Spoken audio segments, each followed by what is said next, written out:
La reine Elisabeth II s'en tiendra à son rôle de chef de la monarchie aussi longtemps qu'elle le pourra, car son couronnement était une affaire religieuse, a déclaré un commentateur royal.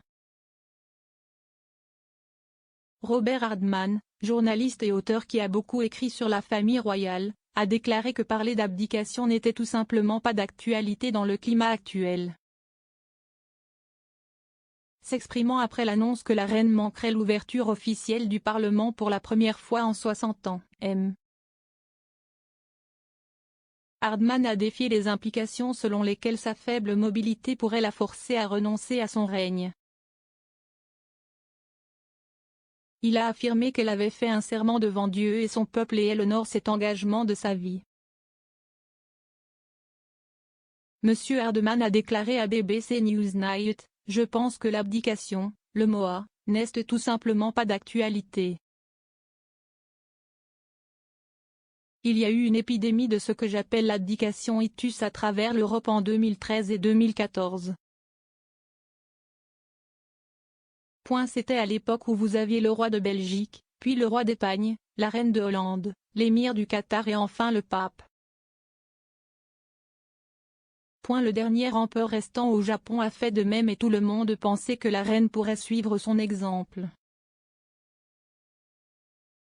Mais cela n'arrivera absolument pas dans son cas car son couronnement était une affaire très religieuse. Elle a prêté serment. Elle a prononcé ce discours très célèbre lors de son 21e anniversaire. Elle a prêté serment devant Dieu et son peuple.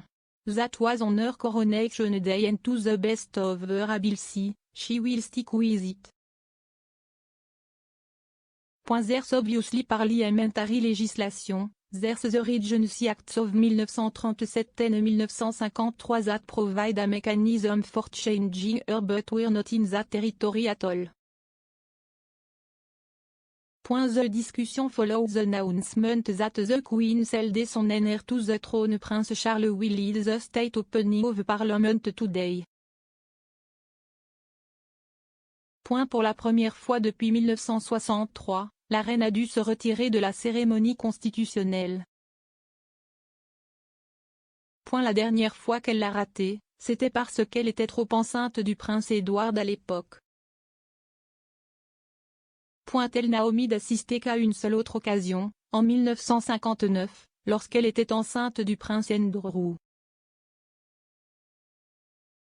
Cela signifie que le prince Charles lira le discours annuel de la reine à sa place.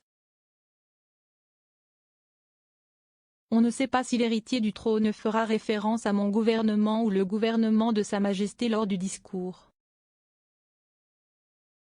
Mais il ne sera pas assis sur le trône qu'elle occupera, selon la commentatrice royale Jenny Bon. La couronne impériale sera également positionnée devant la chaise vide par opposition au prince Charles. Madame Bon a résumé la situation comme suit: symboliquement, la reine sera toujours là. Prince Charles agit en son nom.